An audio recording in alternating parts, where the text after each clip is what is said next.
Hey everyone, and welcome back to the network, where today we're going to be taking a look at another retro console accessory. This time it's a little strange, but also kind of something common to the PlayStation line of consoles, and that is the PlayStation Bluetooth remote. Now, this thing is actually really hard to get a lot of information on, surprisingly, so I'm guessing that this was released around the launch of the PS3, and the sort of intentions behind it were for it to be used with the Blu-ray player aspect of the PS3. Now, what is kind of peculiar about this remote is, as you can see from the front, you have all of the face buttons from the PS3. You have L1, L2, R1, and R2. You have a home button, you have select and start, and you have a D-pad. Now, if you're thinking about it, you're like, wow, that's basically all of the buttons you would need to be able to play like a platformer game on the PS3, because really the only thing this thing is lacking is analog sticks, which kind of makes this thing a pseudo weird controller,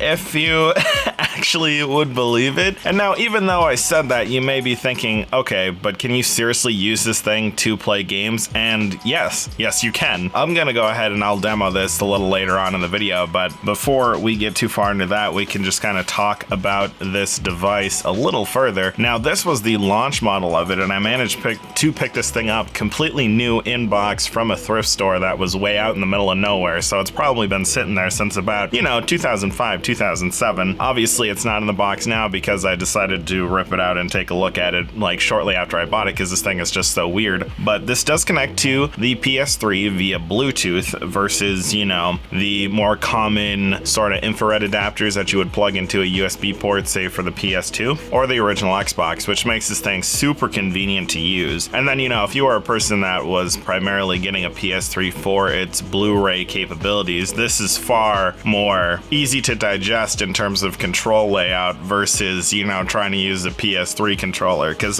could you really see your grandmother trying to use a PS3 controller to play their DVDs or their Blu-rays? Yeah, no. This is way more, common form factor. But they did actually end up releasing a new version of this a little later, around 2011, and I believe they stripped away a lot of these PlayStation-specific buttons that you could actually use to play games. So that one is more of just a standard, standard remote control. But yeah, that's pretty much all I know about this device. It also came with some pretty cool Sony branded batteries that you could take with it. Yeah, this thing doesn't actually have any batteries in it right now, mainly because I had this in storage for a while. But yeah, let's go ahead and we'll pop some batteries into it, head over to the PS3, and then we'll actually try playing some games with this thing, because that is the craziest thing you could do with this.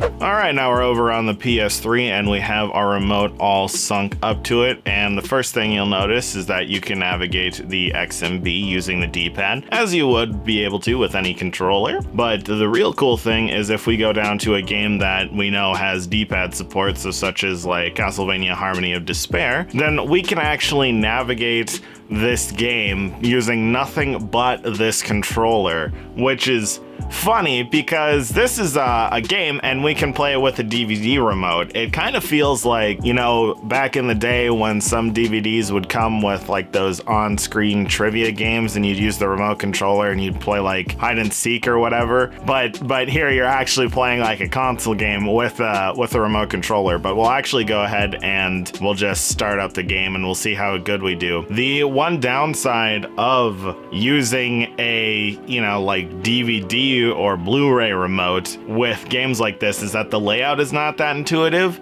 So you're kind of using the D-pad to move, and then you have to like fidget around the side buttons in order to actually attack and stuff. So let me try to get my bearings with that. Yeah, so basically in this game, we have square and that's attack, and across is jump. And so I kind of have to like navigate like this. I don't know if I can actually zoom in any farther either, because I believe all of that is done with an analog stick. So unfortunately we are really zoomed out here, but you can just barely see Julius down in the bottom left-hand corner. So you can see that, albeit this is kind of uncomfortable, it is completely playable.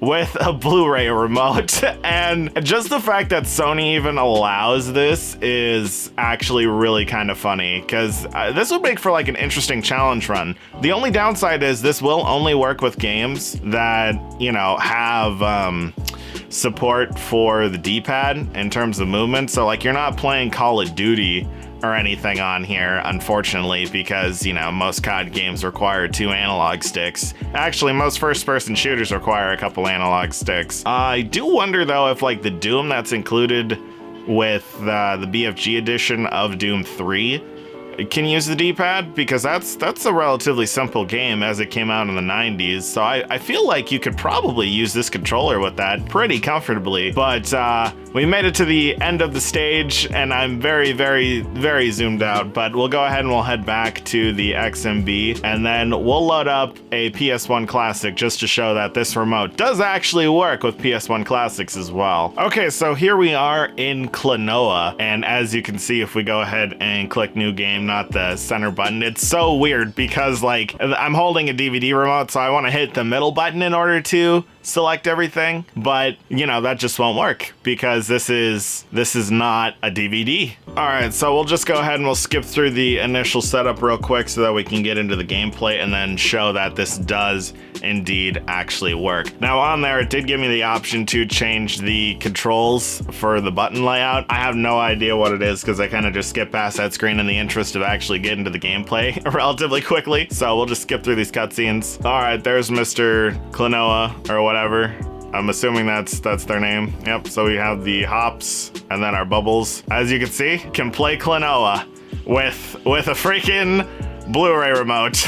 This is just like, this is something that would be really interesting to do for like challenge runs of games. Instead of using like the really strange controllers, you just use a freaking Blu-ray remote and you try to speed run the game. Could you even imagine? That's actually kind of hilarious. So as you can see, this remote works fairly well with any game that's D-pad centric, whether it be for the PS3 or for a PS Classic, or even a PS2 Classic for that matter. I'm assuming that it would work with that, you know, so long as it's a D-pad, you know, maneuvered game and doesn't use the analog sticks. But that's just about it for our gameplay portion, so I will head back to the table and then we'll go ahead and wrap this thing up. So yeah, that is pretty much everything that you can do with this Sony PlayStation remote. I would actually be curious to know how many of you out there still happen to use the PS3 for its Blu-ray capabilities. I know that was one of the big selling points of it back in the day over the original, well, not the original Xbox, but the Xbox 360, and it trying to push HD DVDs, and you could get that little,